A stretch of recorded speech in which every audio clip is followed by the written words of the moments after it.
Baik, selamat pagi Bapak Ibu Saudara yang dikasih Tuhan. Kita ada di Devotion from Home pada pagi hari ini. Saya akan mengajak Bapak Ibu Saudara merenungkan dari kitab Pengkhotbah. Saya ambil dari pasal ke-7, ayat pertama dan ayat kedua akan saya bacakan. Nama yang harum lebih baik daripada minyak yang mahal, dan hari kematian lebih baik daripada hari kelahiran. Ayat kedua, pergi ke rumah duka lebih baik daripada pergi ke rumah pesta. Karena di rumah dukalah kesudahan setiap manusia. Hendaknya orang yang hidup memperhatikannya. Nah, Bapak Ibu Saudara, apa sih yang dikatakan dalam ayat ini? Mari kita merenungkannya sejenak. Kitab ini, ya latar belakang dari kitab Pengkhotbah ini ya. Kitab ini diperkirakan oleh para teolog-teolog ditulis oleh Salomo. Karena di ayat pertama dikatakan pengkhotbah anak Daud. Ya, jadi diperkirakan ditulis oleh Salomo, anak Daud. Namun ada juga ya pendapat-pendapat lain yang mengatakan kemungkinan kitab ini ditulis oleh salah seorang murid Salomo, ya, yang menuliskan apa yang diucapkan dan diajarkan oleh Salomo. Nah, kitab ini diperkirakan ditulis sekitar tahun 900-an sebelum Masehi, jadi kurang lebih kira-kira 3000 tahun yang lalu. Ya. Nah, ada yang unik dari firman Tuhan ya, kitab Pengkhotbah ini. Kitab ini diawali dengan pernyataan kesia-siaan, yaitu pada ayat kedua, pasal 1 ayat kedua yang mengatakan, kesia-siaan belaka, kata pengkhotbah, kesia-siaan belaka, segala sesuatu adalah sia-sia. Dengan kata lain, semua dalam kehidupan ini dikatakan sia-sia. Begitu juga kitab Pengkhotbah ini diakhiri dengan pernyataan kesia-siaan, yaitu pasal 12 ayat ke-8 yang mengatakan kesia-siaan atas kesia-siaan. Kata pengkhotbah, segala sesuatu adalah sia-sia. Ini adalah awal dan akhir, diawali dengan kata sia-sia, diakhiri dengan kata sia-sia, ya sebelum sampai kepada kesimpulan yang pengkhotbah buat, kesimpulan di ayat ke-12 dan seterusnya. Ayat ke-9 dan seterusnya maksudnya. Jadi dalam keseluruhan kitab Pengkhotbah ini, di antara pernyataan awal tadi dengan pernyataan akhir, ada sebanyak 35 kali Pengkhotbah menyebut kata sia-sia. Jadi dengan demikian Pengkhotbah ini menyatakan, kitab Pengkhotbah ini menyatakan bahwa segala sesuatu dalam kehidupan ini adalah kesia-siaan belaka. Kata kesia-siaan ini dalam bahasa Ibrani adalah hebel atau disebut hevel, yang artinya adalah vapor, atau dalam bahasa Indonesia itu uap atau asap. Dalam kitab Pengkhotbah ini mengatakan bahwa hidup ini adalah sia-sia, yaitu yang dimaksud adalah hidup ini adalah seperti uap yang hanya lewat sebentar saja, lalu hilang lagi. Hanya sementara uap itu ada, lalu hilang. Uap itu cepat berlalu, sebentar saja lenyap, dan tidak bisa diulang lagi. Demikianlah hidup. Tidak bisa diulang lagi. Sebentaran saja lenyap, cepat berlalu. Sebagaimana uap sifatnya itu sebentar sekali. Dan uap itu tidak bisa ditangkap. Tidak bisa dipegang. Pengkhotbah juga mengatakan seperti itu. Bahwa itu semua sia-sia, seperti usaha menjaring angin. Sia-sia.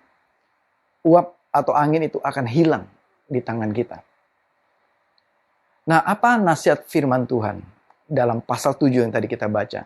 Dalam menjalani kehidupan yang sia-sia ini. Atau kehidupan yang sementara ini. Kehidupan yang sebentar saja berlalu. Kita hanya sebentar saja menjalaninya. Lalu kesempatan itu hilang. Dan tidak ada lagi, dan tidak bisa diulang lagi. Apa nasihat firman Tuhan? Ayat pertama mengatakan, nama yang harum lebih baik daripada minyak yang mahal, dan hari kematian lebih baik daripada hari kelahiran.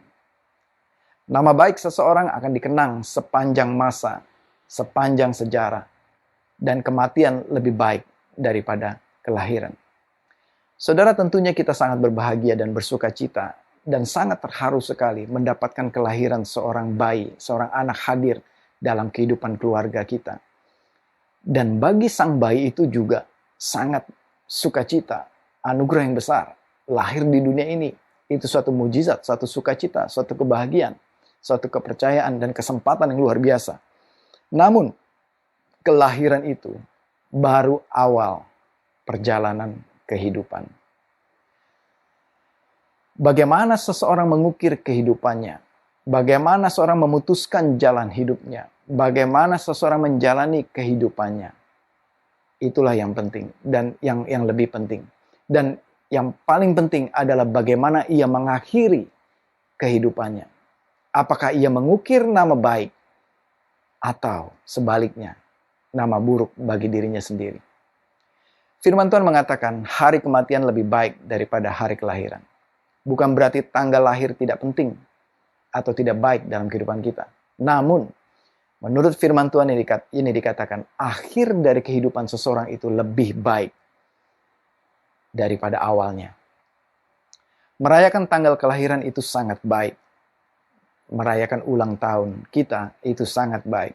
Tanggal tersebut, tanggal kelahiran itu akan selalu dikenang selama hidup. Maksudnya akan selalu dirayakan selama seseorang itu hidup. Jadi itu terbatas, namun itu terbatas. Perayaan itu terbatas hanya sepanjang seseorang itu masih hidup. Namun tanggal kematian akan mencatat siapa seseorang itu sesungguhnya dan apa yang sudah dia perbuat. Dan itu akan tertulis dalam batu nisan seseorang dan dikenang sepanjang masa. Sebagaimana Daud, hari kematiannya, dan bagaimana kehidupan Daud yang dikenang sampai sekarang. Dalam Kisah Para Rasul 13 ayat 36 dikatakan, sebab Daud melakukan kehendak Allah pada zamannya, lalu ia mangkat. Dan ia dibaringkan di samping nenek moyangnya, dan ia memang diserahkan kepada kebinasaan. Dalam terjemahan NIV, his body decayed, atau tubuhnya membusuk. Saudara, saya akan akhiri dengan sebuah kisah nyata. Surat ini ditulis oleh seorang wanita kulit hitam sekitar abad 20. Ia menulis surat ini sebagai berikut. Ibuku bisu tuli dan sangat miskin. Suatu hari sesosok pria memperkosa ibuku hingga hamil. Lahirlah aku tanpa pernah tahu siapa ayahku. Karena menanggung malu, ibuku melahirkanku di kebun yang sepi tanpa bidan. Yang menolong ibuku melahirkanku adalah seorang ibu tua pemilik kebun. Kami hidup sangat miskin, hingga dalam umur yang masih sangat muda, aku terpaksa bekerja untuk mencari sebakul nasi untukku dan untuk ibuku. Karena saat itu ibuku sakit stroke. Aku bekerja sebagai buruh kasar di perkebunan kapas. Saat itu aku benci keadaanku. Aku kecewa pada Tuhan saat itu. Karena Dia tidak adil atas hidupku. Di saat kebanyakan anak menikmati hidup layak, aku harus bergumul dalam penderitaan. Sungguh, aku tidak paham mengapa aku dilahirkan seperti itu. Dan tidak melihat kehidupan yang baik di masa depan. Teman-teman seusiaku sering mencemoohku. Mereka memanggilku si anak haram.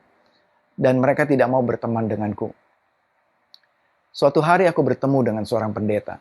Beliau berkata kepadaku, Azi, namaku Azi. Tahukah kamu bahwa hidup ini adalah anugerah, nak? Tuhan memberikan kepada kamu kebebasan untuk memilih. Perlu kamu tahu rencana Tuhan atasmu. Itu bukan rencana kecelakaan, melainkan hari depan yang penuh harapan. Selama bisa memilih, pilihlah yang terbaik, yakni rencana Tuhan. Kata-kata pendeta itu membangkitkan semangatku untuk berdiri tegak. Dan doa ibuku membuatku kuat menghadapi tantangan hidup. Akhirnya aku memilih keluar dari perasaan kecewa itu, keluar dari perasaan tak berguna ini. Singkat cerita, aku mulai bekerja dengan giat untuk membiayai sekolah dan kehidupan ibuku. Berkat doa ibuku, serta kerja keras, akhirnya Tuhan memberkatiku. dengan melimpah dan aku meraih kesuksesan. Tahukah kamu siapa aku? Aku adalah Ozzie Taylor Morton, Menteri Keuangan Amerika Serikat pada zaman Presiden Jimmy Carter. Ozzie Taylor Morton, mantan Menteri Keuangan Amerika Serikat, lahir tanggal 1 Februari 1936 dan beliau meninggal pada tanggal 7 Desember 2003. Nama baiknya, nama harumnya masih terkenang sampai sekarang. Bahkan tanda tangannya, tanda tangan Ozzie Taylor Morton, tertera pada uang US dolar Amerika dan masih tersimpan sampai hari ini, hingga hari ini. Dan bahkan akan menjadi kenangan sejarah. Saudara, bukan bagaimana awalnya yang penting, namun bagaimana kita mengakhiri perjalanan kehidupan. Bagaimana kita menjalani kehidupan ini. Bagaimana kita mengisi kehidupan yang sementara ini. Dan bagaimana kita mengakhiri pertandingan hidup ini. Itulah yang penting. Ayat ke-8, Pengkhotbah 7 ayat ke-8 mengatakan, akhir suatu hal lebih baik daripada awalnya. Panjang sabar lebih baik daripada tinggi hati. Akhir segala sesuatu lebih baik dari awalnya. Adalah penting bagaimana mengakhirinya. Oleh karena itu, dalam kehidupan kita sekarang, putuskanlah. Pilihlah Tuhan. Percayalah dan jadikanlah Tuhan Yesus Kristus sebagai Tuhan. Pilihlah rencana atau kehendak Tuhan. Carilah dahulu kerajaan Allah dan kebenaran yang sama seperti Daud. Ia melakukan kehendak Allah pada zamannya. Setelah itu, ia mangkat. Itulah yang menjadi nama harum. Yang menjadi mengharumkan nama Daud hingga hari ini. Saudara, bahkan bukan hanya nama harum di bumi ini saja. Yang lebih penting dan sangat penting adalah kita akan melanjutkan kehidupan selanjutnya. Setelah kematian di bumi ini, akan melanjutkan kehidupan berikutnya bersama dengan Allah Bapa di surga. Bersama dengan Tuhan kita Yesus Kristus. Bersama dengan Allah Roh Kudus. Selama-lamanya. Di sanalah bersama dengan Tuhan kita. Tidak ada kesia-siaan lagi. Itulah kehidupan yang sejati. Amin. Mari kita berdoa. Bapa di surga, terima kasih untuk berkat-Mu hari ini. Biar hari ini kami memutuskan untuk kami memilih rencana Tuhan. Dan hidup sesuai dengan kehendak-Mu. Dan menerima Yesus Kristus sebagai Tuhan dalam hidup kami. Sehingga kami mengakhiri perjalanan kehidupan kami. Bersama dengan Tuhan Yesus Kristus Tuhan kami. Terima kasih Bapa. Engkaulah yang telah memberikan anugerah keselamatan bagi kami. Untuk itu kami akan bersama-sama terus dengan Engkau dalam iman kami kepada Yesus Kristus Tuhan. Di dalam nama Tuhan Yesus kami berdoa dan mengucap syukur. Haleluya. Amin. Amin. Terima kasih Bapak Ibu Saudara dan selamat beraktivitas. Tuhan Yesus memberkati.